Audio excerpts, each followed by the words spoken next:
manager. We'll think about ways that we can become a community center that a church uses. To get from here to there, one of the interim steps is building relationship with the folks at Ridge Road. So we were not fully moved in when I committed us. I try not to do that, but I committed us to being co-hosts for an upcoming event. And I'm going to tell you about that in just a second. When I came here and spoke to their deacons, I said, if we were just going to be renters, then we could easily go to the YMCA. But the reason that I have been holding out, and at that point it had been 18 months, to share space with a church, is I want to be in a partnership with people who are thinking about the future of religion. And so that whole idea of having a direction that we are heading and doing that together is a big deal. So toward that end, we're going to do an event. Did the slide change behind me? Because I'm not allowed to look.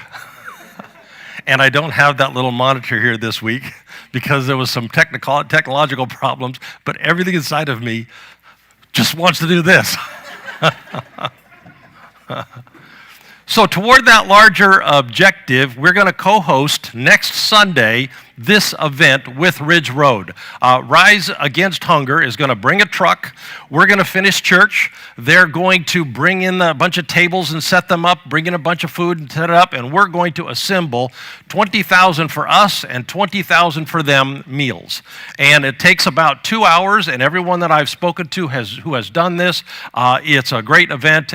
Then we will then resource on-the-ground organizations who are already connected to the communities where that food will be needed, and then that food will be a resource for them as they are working that out. We're going to do that together. And we're going to get to know the Ridge Road folks.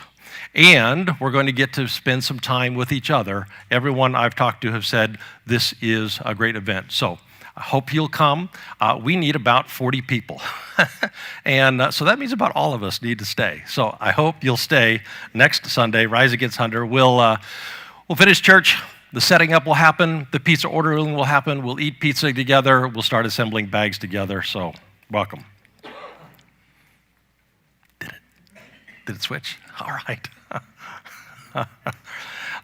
Let's say it together as we do. If you are here, you belong. And what's the other thing we say? I'm really distracted. And we are, every one of us, carriers of the indwelling divine.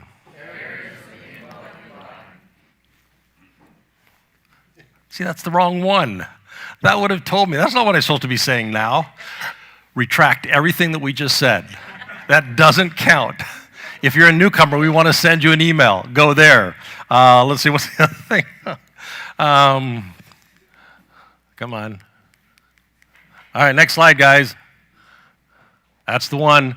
This is our reminder. Let's look for opportunities to share with one another when we have rough times. Let's be that kind of community.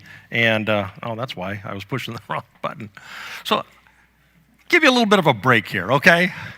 We got new technology. When we got here this morning, it wasn't working. We had to go through all these changes. I got a new flipper at the same time. I got a new lectern at the same time. I got a real rhythm here, and that rhythm is totally screwed up. So just give me a break.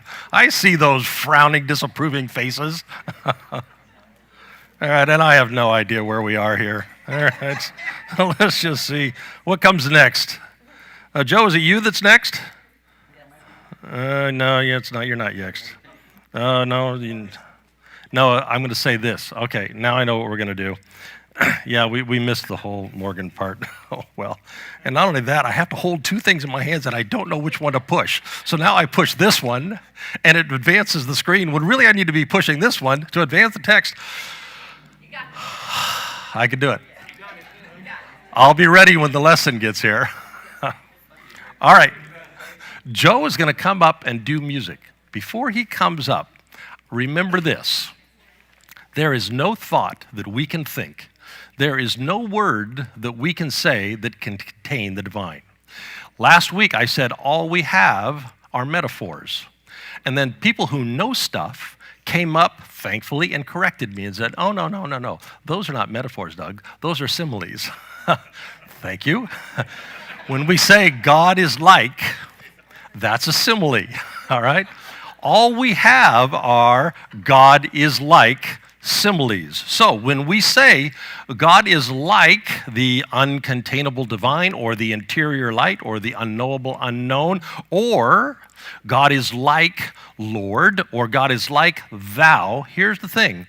Similes are not the thing. So God is not any of those things. But some of those similes jangle us. So if a simile jangles you, usually the personalized ones, like God as Father or King or Judge or Lord or Thou, usually those are the ones. If that happens, no worries, because that simile is not God. God is like that. What that simile does is points to someone's very deep and very authentic experience. And the thing is, we can honor those experiences while they are not our experiences. So that's what we're doing, working with similes and trying to restore some of the ones that we've let go for a while. Okay, now, Joe, come on.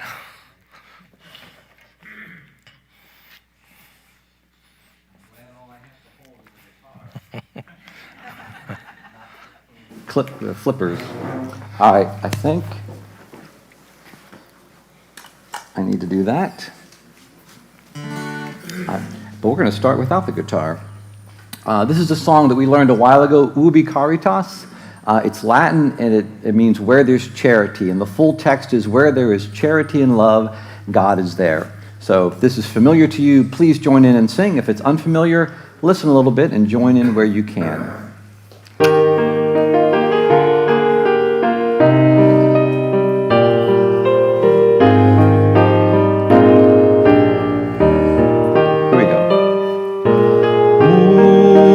Caritas, ubi caritas, Deus ibi est.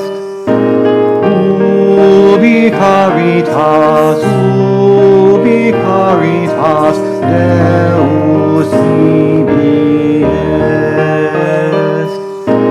Where there is charity and love, God is there, God is there. Where there is charity and love, God is always there. We have gathered in this place, joining hearts in love and grace, giving thanks to God above. We go out to serve in love. Ubi caritas, Deus ibi est. Ubi caritas, Deus ibi est. God is always there.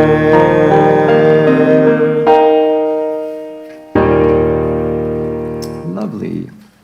All right, today I think I'm going to possibly continue our series of teaching you songs you already know.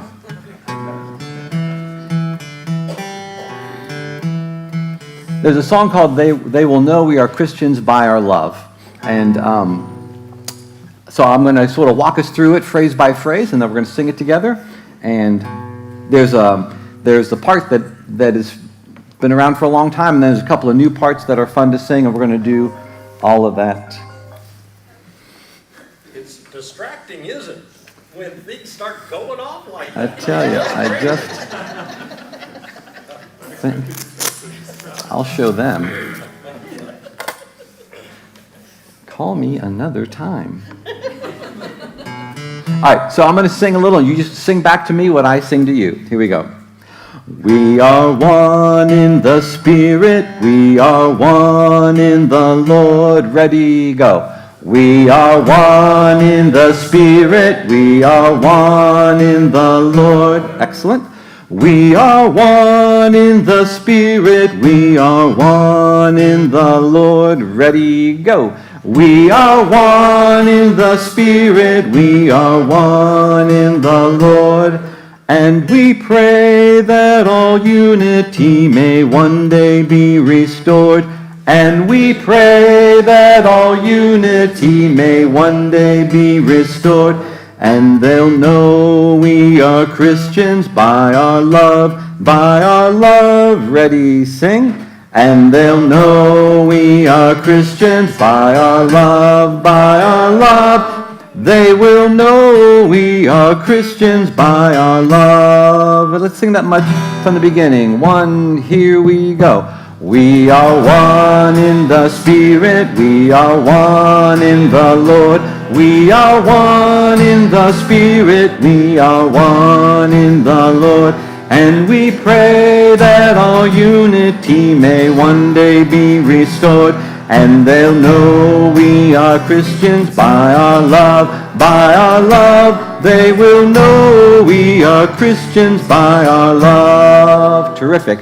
Here's a new part. It's very simple. It goes like this. By our love. Try that. Ready, sing. By our love. Do that 2 times in a row. Here we go. By our love. By our love. Terrific. Here's the last part that's new, and it's fun to sing. Goes like this. Love is patient, love is kind. Ready, sing. Love is patient, love is kind. Never boasts, not full of pride. Never boasts, not full of pride. Always hopes, always trust. Always hopes, always trust. The evidence of Christ in us. Ready, go. The evidence of Christ in us. Listen to it. Love is patient, love is kind. Never boasts, not full of pride. Always hopes, always trust. The evidence of Christ in us. Let's try that together. Here we go. Love is patient, love is kind. Never boasts, not full of pride. Always hopes, always trust the evidence of Christ in us. You are now certified to sing this song. Here we go. We are doing it. We're doing it. Kicking it. Kicking it in the hood. All right, here we go.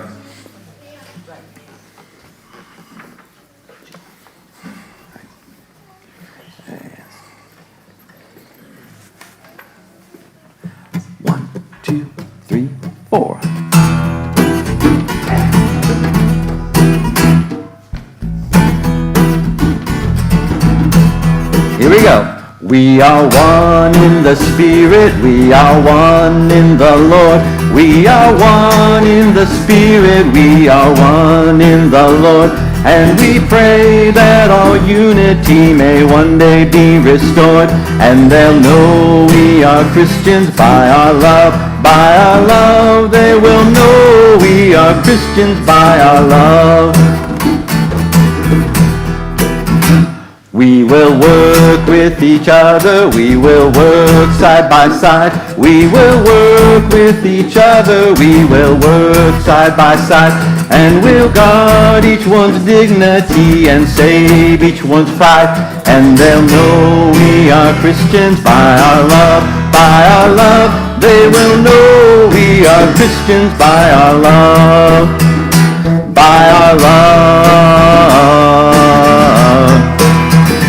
By our love.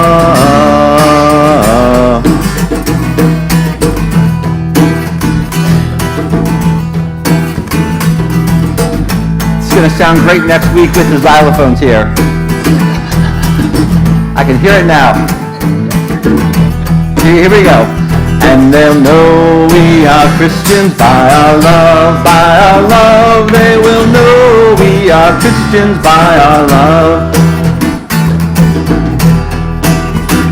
We will walk with each other, we will walk hand in hand. We will walk with each other, we will walk hand in hand. And together we'll spread the news that God is in our land. And they'll know we are Christians by our love, by our love. They will know we are Christians by our love, by our love, by our love. And they'll know we are Christians by our love, by our love. They will know we are Christians by our love.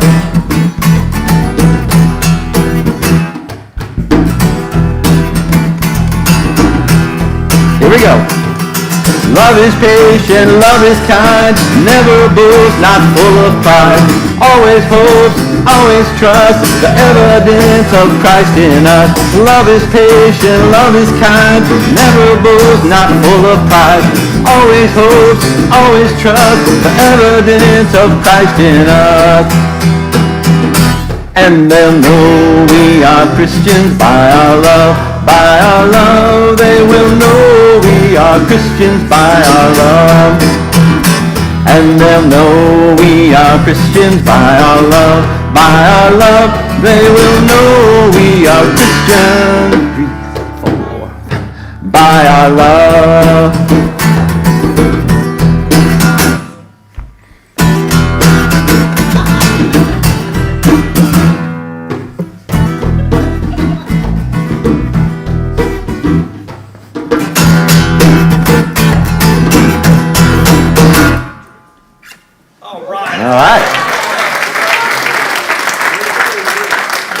Isn't that fun? All right.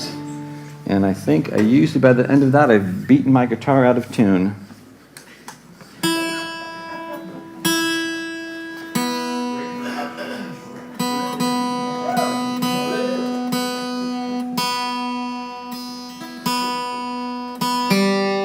All right. Here we go. Always the B string. Okay. This is one we've done a few times together. It's a beautiful song, See Me Beautiful. Let's sing it together.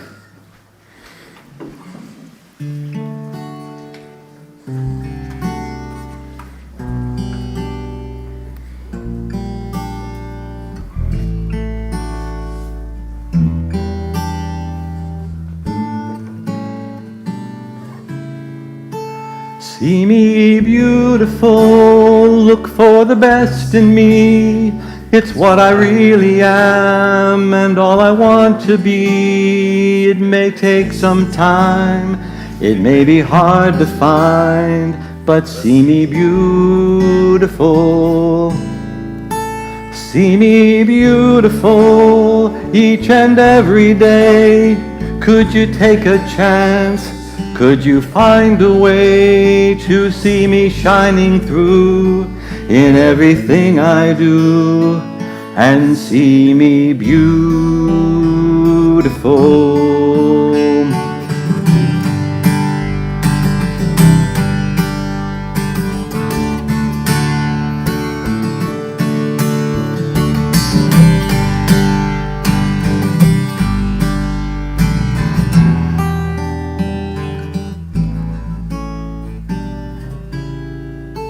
See me beautiful, look for the best in me. It's what I really am and all I want to be. It may take some time, it may be hard to find, but see me beautiful. See me beautiful each and every day. Could you take a chance? Could you find a way to see me shining through in everything I do and see me beautiful?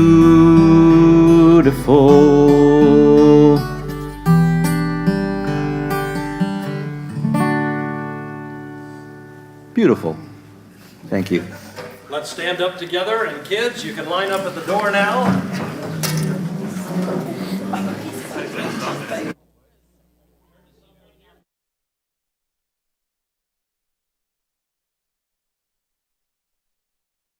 3, 1, 2, 3, 1.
As you're being seated, a few announcements to make. Thank you very much. Gotta be powered on. As you're being seated, a few announcements to make. Good morning. There you go. Welcome to Mardi Gras. Those of you who have already dipped into the treats, you know who you are. Working the circle.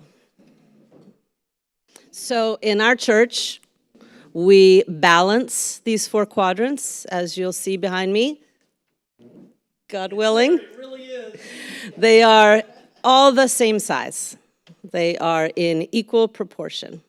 The communal, the contemplative, serving, learning. So today, as we eat the king cakes, looking for the baby, though watch out, because the teens for fun thought of burrowing in there, pulling out the baby, and inserting what we call glitter roach from downstairs. But I'm pretty sure they didn't actually do it. Who knows? So as we eat the king cake and watch out for the baby, remember that we are together doing the spiritual life, even if it entails eating sugar in our presence of our congregation. Working the circle, various ways of connecting with the community. So today, of course, what are you thinking takes place on Zoom? It also takes place in the room. If you're online, of course, you'll do that with the online community. If you're here, you'll do that with each other. We will have our Mardi Gras brunch here in the room instead of down in the fellowship hall, if you didn't already figure that out by the balloons. We are also having a drop an Enneagram group today, which begs the question, where is that happening? And I'm imagining it's down the hallway in the conference room on the right. If you'll look for Robin, you will certainly find it. We are hosting the volunteer at the men's shelter next, oh no, it's tonight. So how many people, if you would, raise your hands who are intending to join up with that effort? Wonderful, excellent, good. And remember, all of us, probably most of us, do service in our own lives independently of Common Thread. If that's the case, actually our social media team would love to know about that. We could get some pictures, some information. People in our congregation might want to join in with you. But if it's something that you're needing some direction with, that's why we host these events. So if you'd like to come forward with something you're doing on your own, wonderful. If not, you're welcome to do tonight at the men's shelter. Of course, the Rise Against Hunger event. And how many people do we need? And we're killing 2 birds with 1 stone on this, correct? We are not only rising against hunger, but we are also joining up with our Ridge Road Baptist neighbors. So the more of us that show up in this room for that event, the better neighbors we will be. And we are having the kickoff Newcomers Pizza Lunch on March 5th. And again, I mentioned this last week, this event is for newcomers, but because what we say every single week, if you're here, you belong, newcomers are in some sense our life's blood, right? We adapt, we welcome them, we change for them, we include them. So please do feel free to come to the Newcomers event and meet them and to show them who we are. Again, if you have any questions about that, just walk up to somebody who looks like they know what's going on, and they will give you all the information you need to know, but it's happening right here, and we need 40 people. We've been talking about this for the last few weeks. If you're not in the directory, then no one can reach out to invite you to last-minute things, and you can't reach out to other people. One of the things that's going to be coming up soon in the next few weeks is we are kicking off the revitalization of our kids program now that we have this wonderful space. So for example, when we meet other people who have kids and they're about our kids' age and we want to invite them along to various things, if you're not in the community directory, we can't do that. And we'll know who you are, that you have teens, because you'll have gray hair and wrinkles on your face. And if you have younger children, you'll have dark circles. But even knowing that, we can't invite you if you're not in the community directory. If you need some help getting in there because you don't know how to do a QR code and you don't have a 13-year-old to show you how to do it, just ask. Just ask a 13-year-old. Bunko night and brew crew. So again, 4 quadrants, each equally important, but of course, which of the quadrants is evoked when you look at this slide? I think they're meditating. My favorite is the dog. Can you see the dog in the? He's meditating. Yeah, he's meditating. So. And we laugh because it's fun. We're drinking beer, we're eating king cake. But of course, when hard times return, as they do, because the only business we have in life is, if the hard times aren't happening to us, is to take that lull, look around, find the people to whom they are happening, and walk over and offer your comfort, consolation, and help. So if we are eating together, drinking together, and enjoying life together, it's easier to call upon those people when the hard times do cycle back and it's our turn again. So enjoy the Mardi Gras bunch today.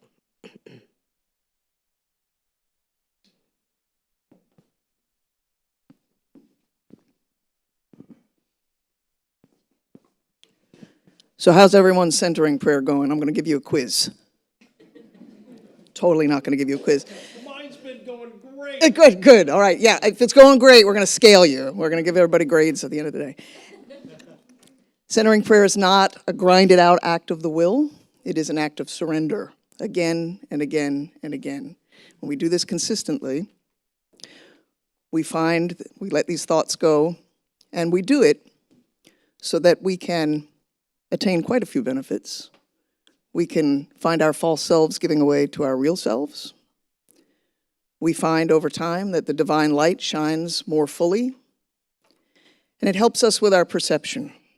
It helps us to clear that lens through which we tend to look at the world so that we can see things more clearly and know things more deeply.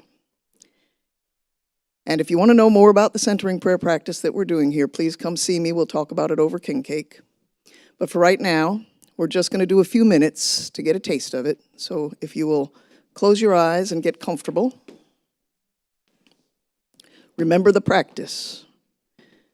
So you sit there, you have a sacred word to which you return to remind you that the divine is in you. You give the divine's consent to be in your life, to shine forth in your life.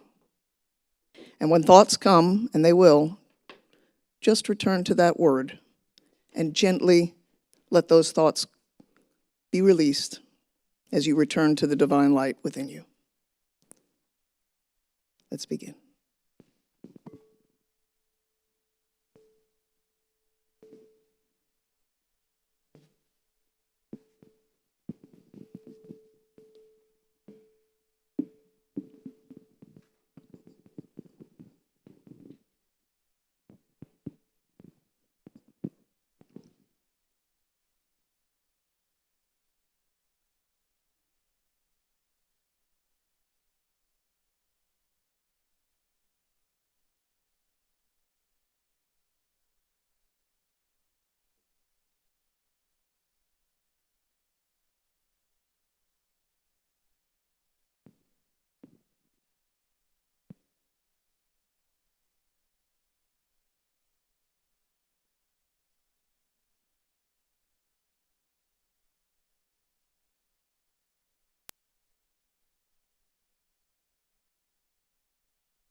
more alert to the interior voice, the quiet and still voice, and may we be less habituated to our compulsive thoughts, compulsive reactions and responses. Amen. So, before we begin our lesson, making the hard choices, a few housekeeping notes, and most just to follow up on what I said last week, which is thank you. I've been putting up things that have been needing doing around the community, and you have been responding, so really, thank you. Several things have been taken up now. If you get out your phone and go to that little QR code, you'll see that there are new ones. So let's actually do that. Go ahead and point your camera at the funny box. See if there's a way that you can help out the community. We have what's coming. You know, you saw all the stuff that's going on in the room today. We're in the process now that the set's taken down of being able to get our systems in place, to get a monitor mounted, to get that thing around the wall. We got to get some sound panels so we can tune the sound system. Also, we're going to need a lighting rack because sometimes the live stream doesn't work effectively. So if you are handy, you'll see a box. Please click that one. Also, we're all keeping an eye out for a director for our teen ministry, even though right now we're focused on birth through sixth grade.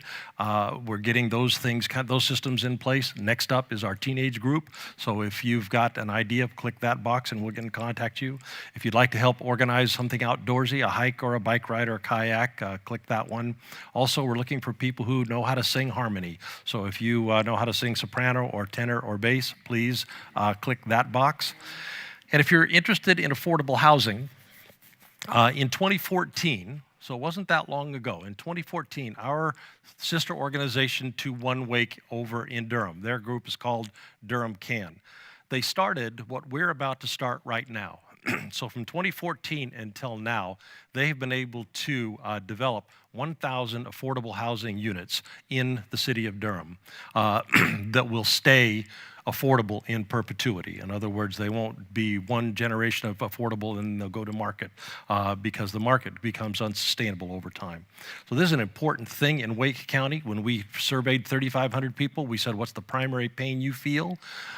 Overwhelmingly affordable housing. We can actually make a difference. There's an organization called Nehemiah Project. It started in New York. It's actually been effective in Baltimore, where churches get together for the purpose of developing affordable housing. If you would like to participate in that, I'm going to be involved in it. I hope you would too. Click that box. And again, thank you, and I very much love our community. So, also before we begin, this is the last lesson in this series, and next week wasn't going to be our community meeting. I was going to wait until March because I like to give several weeks' notice for something as important as that. But the way the calendar fell and the way Lent is coming and the way Easter is coming, it worked out to do this next week. Next Sunday, the lesson is going to be combination, big picture, let's look at how society is shaped, and small picture, what are we going to do as a community in response to that? It's going to be a community meeting more than it's going to be a lesson. So I hope you will participate next Sunday. If you can, be in the room. If you can't be in the room, please do come online.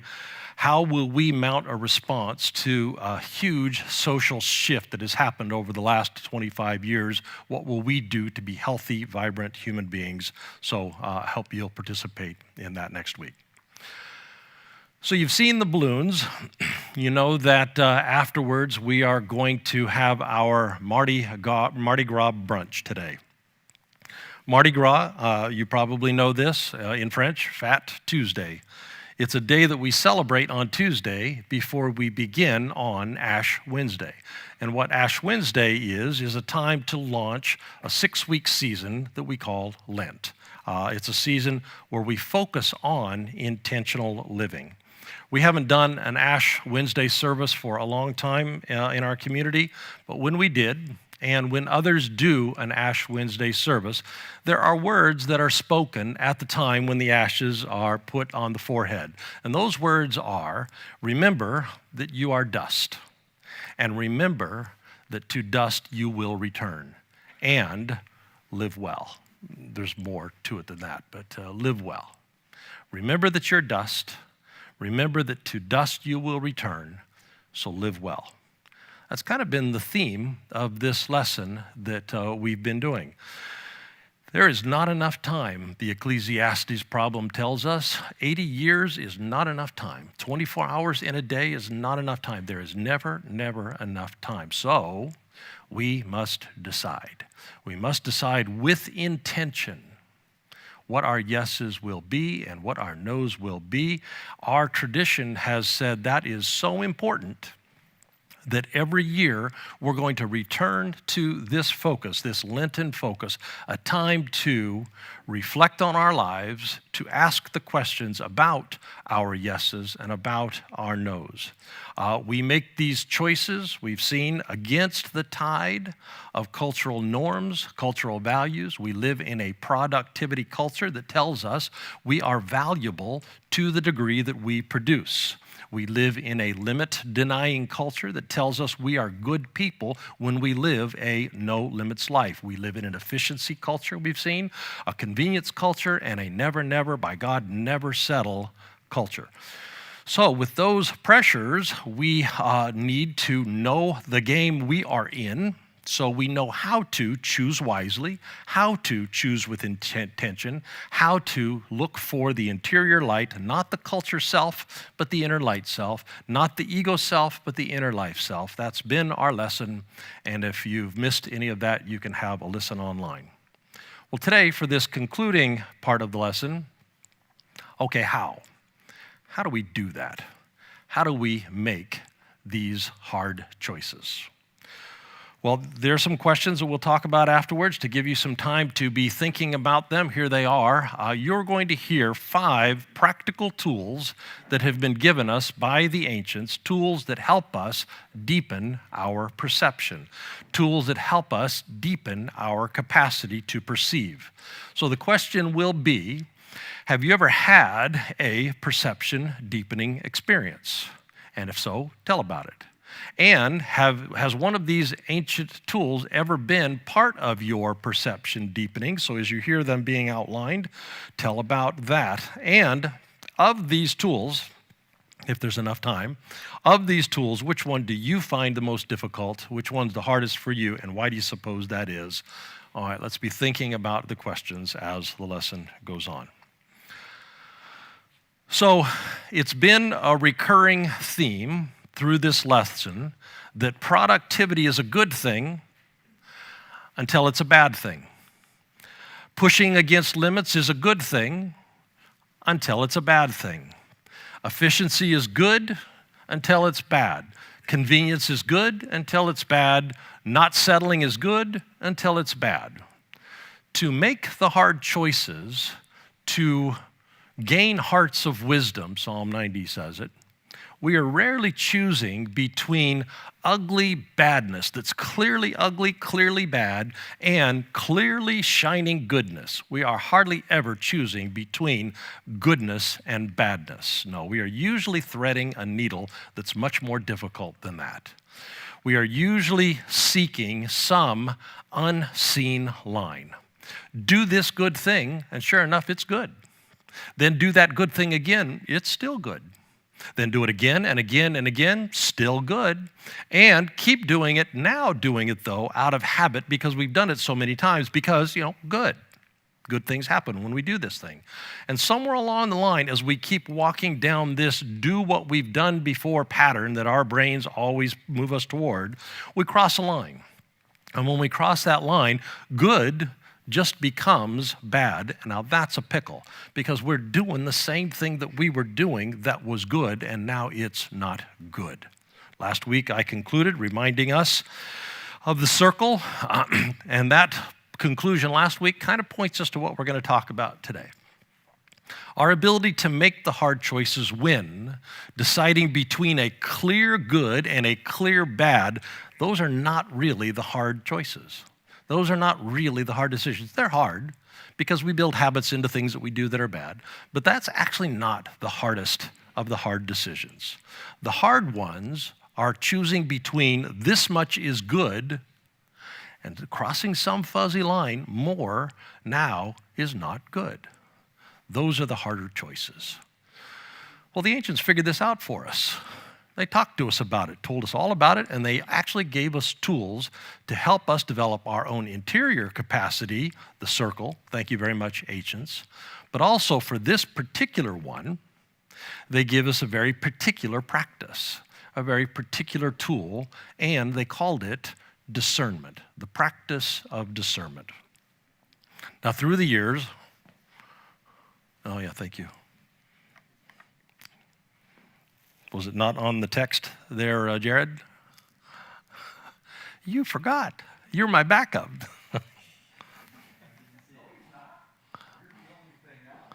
Oh, really? He's not the backup anymore? Oh. We're screwed. All right, let's go back and tell you what you missed. All right, let's see here. Yep, see, that was, so did you see the questions when I put them up? Yeah, you saw that, okay. And what question? Smart ass. You saw the circle, you saw, okay, we're getting close to this. All right, so let's talk about this thing. So when I have talked about discernment in the past, I've used this phrase a lot. We used to have a banner. I looked and looked and looked for the original artwork. I couldn't find it to show it to you today. The two-step dance of the spiritual journey. It is desire and pay attention. Desire and pay attention. The two-step dance of the spiritual journey. So here's what we do. We consolidate and we clarify our deepest desires. We try and discern the desires that exist under our ego desires, the desires that exist under our culturally conditioned desires, under our family of origin desires. We look to consolidate and clarify the deepest desires of our hearts. And for that, a bunch of practices. By the way, working the circle, we might do that in a prayer to consolidate and clarify our desire. We might do it through journaling. We might do it through conversation with spiritual friends. Desire. That's the first step in the dance. I desire to live more love and joy and peace and patience and kindness and goodness. I desire more wisdom and understanding. I desire more gratitude. I desire to be free of. I desire to be more able to desire. And then, having consolidated and clarified our desire, pay attention. It's been my experience, and it turns out it's not just my experience, what we need for the next step of growth in our lives. What we need to move into our next growth frontier, the next iteration of our developing, emerging interior light self. That's stuff that we need. It's always there. It's always available. But the problem is paying attention is not our brain's default setting. So, the ancients helped us, and they said, here are some things you can do that will help you crystallize your desire. Help you focus and discern your deeper desire. Help you call that desire forth. Step one of the dance, consolidate and clarify that desire. Step two of the dance, here's a whole bunch of tools that will help. Pay attention. Now, you know, just like I do, that there are a whole bunch of desires that every one of us have that do not come from the interior light self. Most of the desires that we are aware of are ego desires or culturally conditioned desires.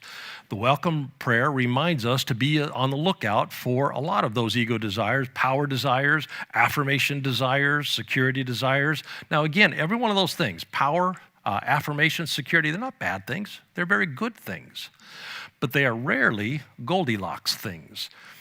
They are rarely just the right amount things. Usually they're compulsions. Usually they're deeply ingrained drivers that push us unconsciously into choices and decisions and lives that we live. So desire sounds simple, but unearthing those things that are deep within us, the truer parts of us, this is some work. So, tools. Again, thank you, ancient wisdom. Here are a few of them. I'm just going to turn around. That's it. Hey, future generations, the ancient wisdom tells us, try changing your physical location. The desert is a perennial favorite. Go there. The mountaintop, also good. Being beside the water, also good. Going on a journey to somewhere you've never been before, a pilgrimage it's called, also good, because we can change our physical location, and the spiritual implication is it begins to change our perspective. Change our physical location and begin to change our perspective. We actually deepen our capacity to listen beyond, to listen deeper than when we change our physical location. For years and years and years, I went to a monastery down in South Carolina, and I would go there until I realized this had become like another home. I was so familiar with the place and so comfortable with the place, I started going to a different place to shake up and to get out of the patterns to which I'd become accustomed. We go to a different physical location to change our perceptions, to change our mental perspective, change our listening patterns, change our receptivity posture. First, we change our physical location. The second thing that we do, we practice thought watching.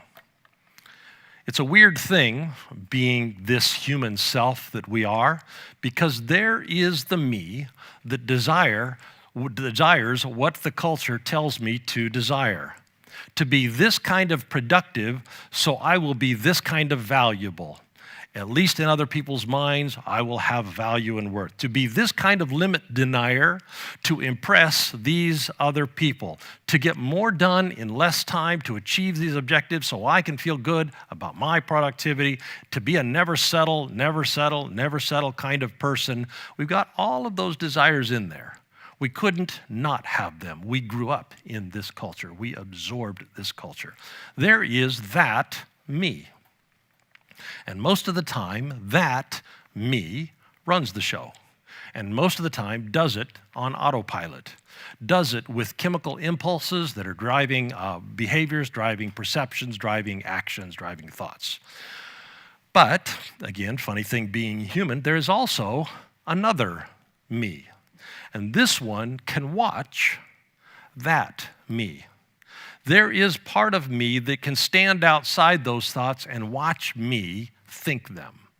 So let's try that right now. You are listening to what I'm saying. But while you are listening to what I am saying, there is part of you that can watch yourself listen to what I'm saying. Go ahead and do that. Watch yourself listening to what I'm saying. It's a thing we can do. That means that I am capable of, I have the capacity to watch myself automatically go to Amazon to buy a thing because it's convenient. I can do that, and I can also stand outside of me doing that and watch myself do that. I can stand outside of the experience of spending a full day running at full speed, being very efficient, driven by some objective that I picked up from some other person's value set, and then I can, at the end of the day, stand back and say, oh yeah, that's me, I did that. I can observe myself doing that. So, there's the me that does the thing. There's also a me that can observe myself doing the thing. And that observing myself doing the thing self, that tends to get very little of our focus and tends to get very little of our attention. The chemical impulse me, that tends to get the lion's share, tends to get more focus and attention. So the ancients taught us, here's a way out of that pickle. Practice thought watching. Now, you know how we do it. We do it with centering prayer. We do it with mindfulness meditation. We create a space. We have fewer distractions. And we watch our thoughts. Friday, on the 6:30 Zoom, we said good morning as we do, turn on the timer as we do, practice meditation as we do, the timer finished as it does, and we were saying goodbye. And as we were saying goodbye, I did what I always do. I thanked people for showing up, because knowing that they're going to show up, I show up, and that makes me steady, makes me consistent. But before we left, I said this: it is a good thing that we do not measure our success in this practice. It is a good thing that it is a practice. It is a good thing it is not a performance. Because if it was a performance, and if we measured that performance by how not thinking thoughts we are, today would have been abject failure for Doug Hammock. Because today, heavy duty wandering mind. Wander, wander, wander, race, race, race, thoughts, thoughts, thoughts. And I would see my thoughts, and I would return to my breath. And if I went a minute, I don't even know that I would go 60 seconds. If I went a minute, the next thing I know, there goes those thoughts again, off running like wild horses. But here's why it is a practice. It is not a performance. If it was a performance, again, Friday was a bad day for Doug, but it wasn't a bad day. It was actually a great day. Because in those minutes, here's what I did. I watched my thoughts. Now, I watched them run like wild horses. Yes, that's true. I watched them every time I would return my focus to my breath, run off again. That's true. But because I was with those folks, and because they had zoomed in with me, and because I had showed up, here's what I didn't do that day. I didn't do the exact same thing, wild horse running thoughts, at my computer. I didn't do it lying in bed.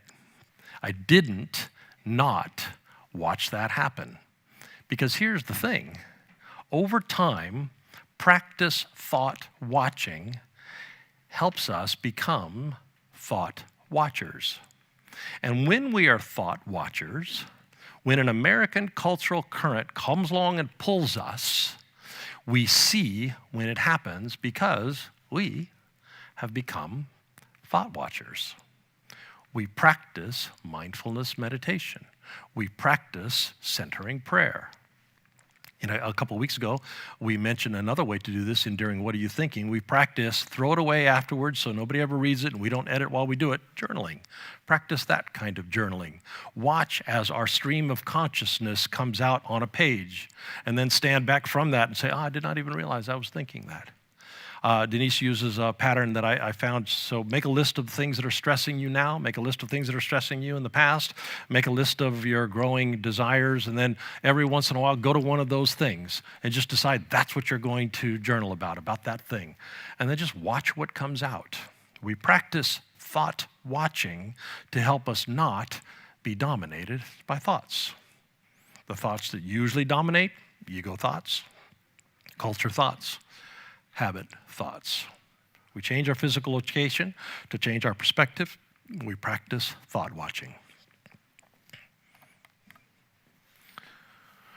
We set an intention, ask a question.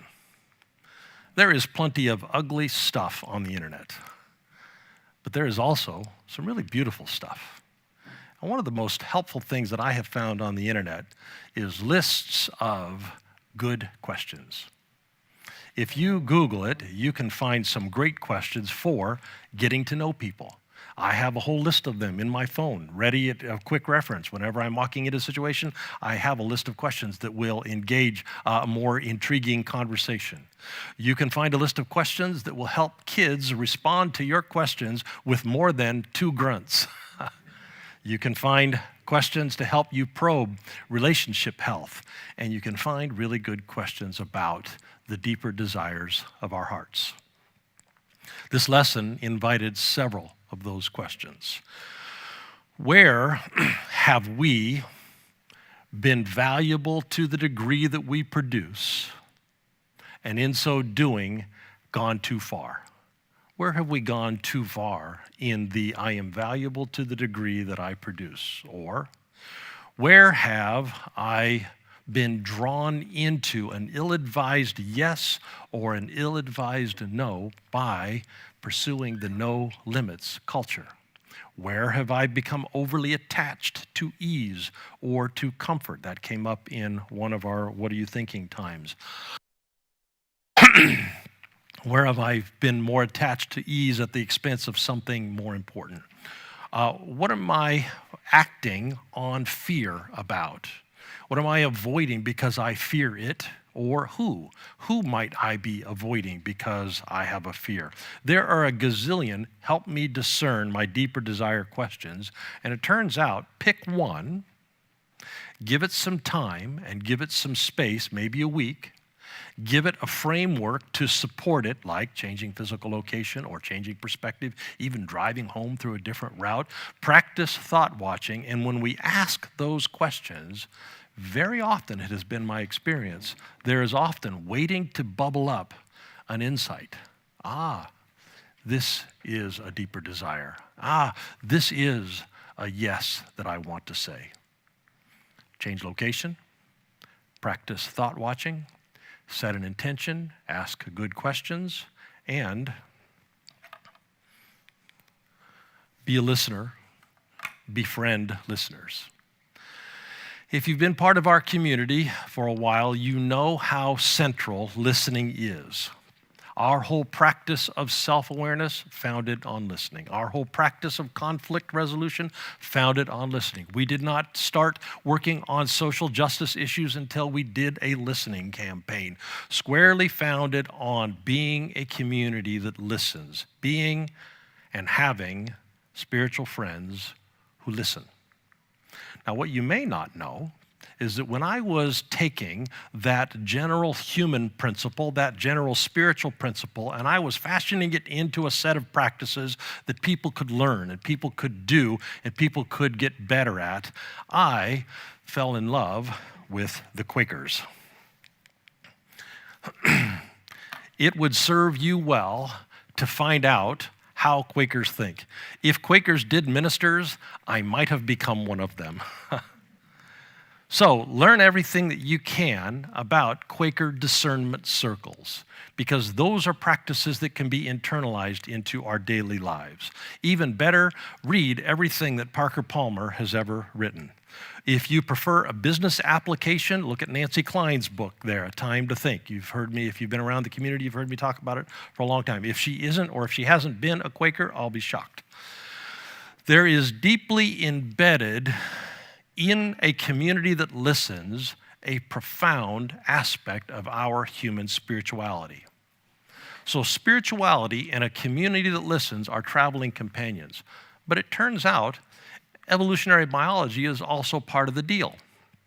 We were made for sharing information with one another. Those in our distant past who would listen, and those in our distant past who would tell. They're the ones who found the food and survived to pass on their genes, and figured out fire, and figured out how to plant seeds, and figured out how to stay away from snakes. And because that's part of our onboard wiring, the spiritual tradition then came along and said, well, we can build on that onboard wiring. We can build on that instinct that we carry, and here are some tools to help us talk and to help us listen. Because if you change your location, and if you practice thought watching, and if you set an intention and ask a question, and then tell somebody what comes up in that process, it turns out our brains will reward us. Take an internal understanding that you come to, an internal desire that emerges, an internal nudge or an internal prompt, and talk about it, and our brains reward us for doing that by deepening our understanding, by deepening our experience, by deepening our awareness. A talked about experience becomes a deepened experience. So in evolutionary language, the system rewards any behavior that will advantage the offspring. Do a thing, get a reward, a little squirt of dopamine, you'll do it again. In spiritual language, you are a carrier of the interior light. That is a deep, deep part of who you are. And the deep in you, the psalmist says, calls to the deep and calls to the deep in one another. Create a listening environment, be rewarded. If you're on the live stream, or if you all tune into the live stream from time to time, you won't hear the second dismissal. Here's what we do when we dismiss you all on the live stream. Hand on your heart, other hand to our city. We do that. But then after you've been dismissed, we talk with one another. And then at the end, we stand up and I dismiss a second time. And when I dismiss the second time, I say something like this. You have heard twice today that we are, every one of us, carriers of the inner light, which means you are within chatting distance of someone who is a carrier of the interior light. It might behoove you to get to know, spend some time, hang out with, maybe go to lunch with someone who is a carrier of the interior light. because that's a core bedrock of this spiritual tradition. That's why I think spiritual language matters. Now, you will not be surprised that me, being a minister, tends to value the spiritual language because I think it has value. I don't think it's at odds with scientific language. I don't think we have to be threatened by science. I don't think we have to fight science. I don't think any of that stuff. But I also think we can get to things through the language of religion, the language that's closer to poetry, to myth, and to metaphor and simile that we can get to, that helps us access part of the human experience that we don't always access when we look at it purely through scientific language. So, deep calls to deep is poetic, or evolutionary altruism is scientific. However you get there, be a listener. Befriend listeners. Create in your life a listening environment. Learn to give quality attention to another person. Learn to create unrushed spaces for others, unurgent spaces. Learn to not interrupt, to allow one another to dig up the interior voice, because it takes some work getting past the ego compulsion drives. Learn to not jump in and offer advice. Learn to not jump in and fix a problem because you've got a solution to that problem. Learn to not advise. Start with the premise that we are, every one of us, carriers of the indwelling light. Sure, there's plenty of other stuff in there. You know it, I know it, we've got it. But somewhere needs to honor this founding premise that we are, every one of us, carriers of the interior light. And spiritual community is about the best place that we have to begin to honor that. So, we listen.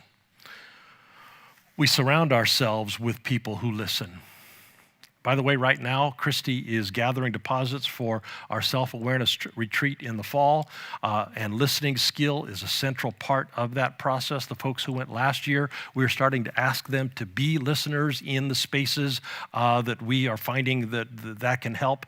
So you might want to go get the training and learn how to be a good listener. It's a great thing. Finally, practice watchfulness. Watchfulness comes from the spiritual tradition. It really means pay attention. Be a watcher. So I'm going to finish with one of our community's tribal myths. It's a story I tell often. Denise and I bought an Isuzu Oasis back when the kids were little. We were just starting the church, and so we were broke as broke can be, and our car broke down. The engine just died. So we bit the bullet and we broke a commitment that we had made to ourselves to never borrow money for a car.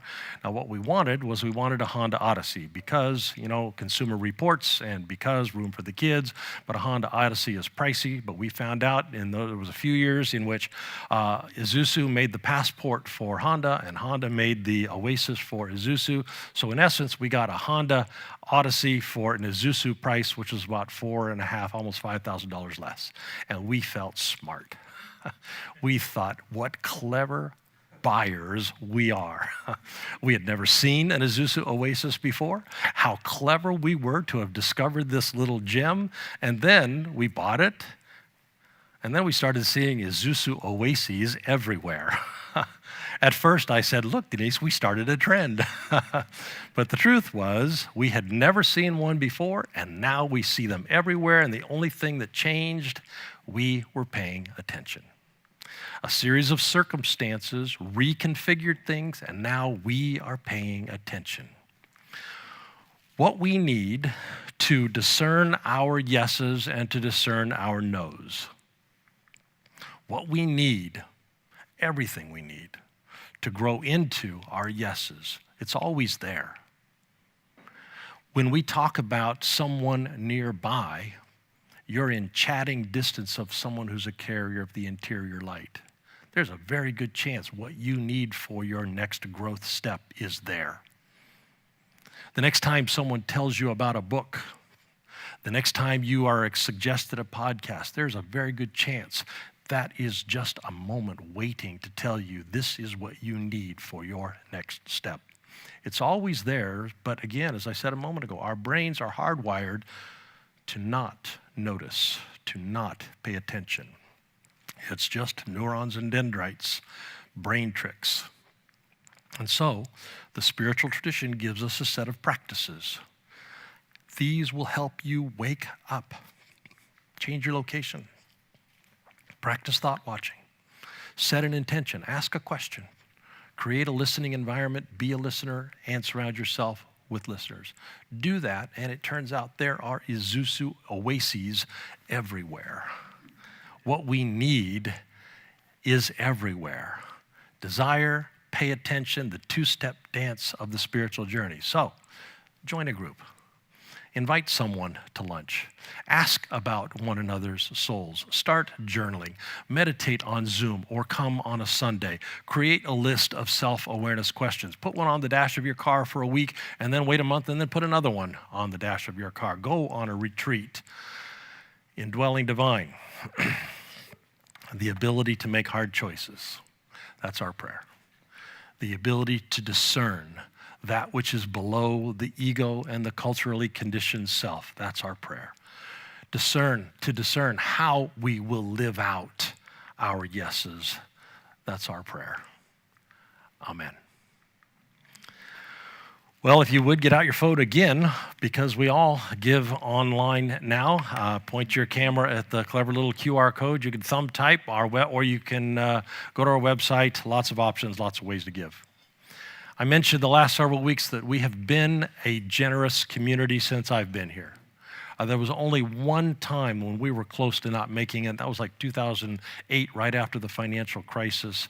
I saw the budget report this month, and when you get it, I think it'll come out in a week or two, you're going to see that we went into the red last month. But here's what that wasn't about. That wasn't about people giving less money. We gave what we normally give in the month of January. Actually, we gave a little bit more. But we've had a lot of expenses. Moving in, you would not have known it today, but we're actually spending money to make this room really work for us. It's going to work for us, and our kids' room, and we're going to figure out a lot of things that are going on. So I am very confident that we will be able to occupy this new space, handle the extra expenses that come along the way. I'm also confident we're going to be able to take care of our kids and our teenagers this year, because you have been keeping in mind what I say every week, which is this: there is good return when we invest in spiritual community, because we give our time and we give our energy and we give our love and we give our dollars. And then the community takes those resources and amplifies them and gives them back to us in the form of an environment in which we flourish, in which we thrive. So again, we all give online as easy as can be on our website. All right, these are the questions we're going to be discussing. In a minute, we are going to dismiss you all on the live stream, and here in the room, we are going to do What Are You Thinking? Now, if you're online, you may not know this, that one of the distinguishing marks of our community is what we do next. We know how hard it is for you to click on that link, it's right there in the YouTube notes, and go to a Zoom with people you don't know. But here's the problem. We don't have any other way to do it except that. We can't figure out a way to more naturally invite you. So I think it would be worth your overcoming the resistance to go ahead, click the link, and go in and say, I'm new here, I just want to watch. So what you'll find is people who want to take what we've talked about today and talk about it together. And it turns out talking about deepens our experience of. So I hope you'll do it. I hope you'll go. You can find the link there in the YouTube notes. You can also find the link on the front page of our website. And if you've been around this long, we'll tell you what the password is. It is 1417. 1417. All right, let's dismiss the folks online. If you would, please put your hand on your heart. And let's remember, as we are preparing to let them go, that we are, every one of us, carriers of the indwelling divine. That's the second time. You heard it once earlier. We are, every one of us, carriers of what is often called the fruit of the Holy Spirit. Love is in there, joy and peace, patience, kindness, goodness. It's all in us. Now, there's some other stuff in there too, but that is in us. Well, let's look for opportunities this week to share what is already in us with the people, if you would extend your other hand to our city, with the people that we live with, work with, go to school with, the people with whom we share our city. Let's look for opportunities to repair and heal our worlds. Amen. God bless you all. You are dismissed. Hope you'll join us on What Are You Thinking?